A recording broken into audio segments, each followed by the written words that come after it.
नमस्कार, आज आपण संकष्टी चतुर्थी स्पेशल 11 उकडीच्या मोदकांची रेसिपी पाहणार आहोत। त्यासाठी एका पातेल्यात आपण 1 वाटी पाणी घेऊ व त्यात अर्धा चमचा मीठ टाकू। आता पाण्याला व्यवस्थित उकळी आल्यावर त्यात 1 वाटी तांदळाचे पीठ टाकू। पीठ चांगले हलवून घेऊ। झाकण ठेवून शिजवून घेऊ। आता एका कढईत आपण 1 चमचा तूप घेऊ व त्यात 1.5 वाटी बारीक केलेला किसलेला नारळ टाकू व व्यवस्थित परतून घेऊ। नारळ परतून झाल्यावर त्यात पाऊण वाटी गूळ टाकू व नारळासोबत व्यवस्थित मिक्स करून घेऊ।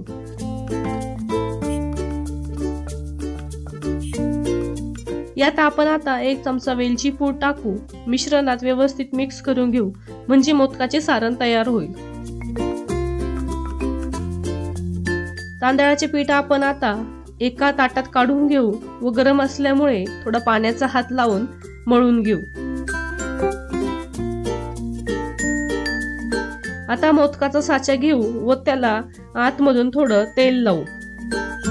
पिठाचा एक गोळा घेऊन साच्यात भरू व बोटाच्या साहाय्याने साच्याच्या बाजूंना व्यवस्थित दाबून घेऊ। तांदळाचे पीठ सर्व बाजूंनी व्यवस्थित दाबून घ्या, नाहीतर सारण उघड पडेल। आता तयार झालेल्या पोकळीत आपण बसेल एवढे सारण भरून घेऊ। सारण काटोकाट भरू नका।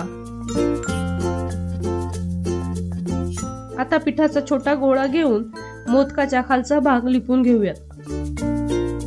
आता मोदक बाहेर काढून घेऊ व उकडून घेऊ। त्यासाठी एका पातेल्यात पाणी उकळायला ठेवा। तोपर्यंत एका चाळणीत केळीची किंवा हळदीची पाने अंथरून त्यात आपले मोदक ठेवू। आता ती चाळण उकळत्या पाण्याच्या भांड्यावर झाकून ठेवू व 15 ते 20 मिनिटे वाफवून घेऊयात। आपले उकडीचे मोदक तयार आहेत। तुम्हाला आजची रेसिपी कशी वाटली हे आम्हाला कमेंट बॉक्स मध्ये नक्की कळवा व आमच्या चॅनलला लाईक, शेअर आणि सबस्क्राईब करायला विसरू नका। धन्यवाद।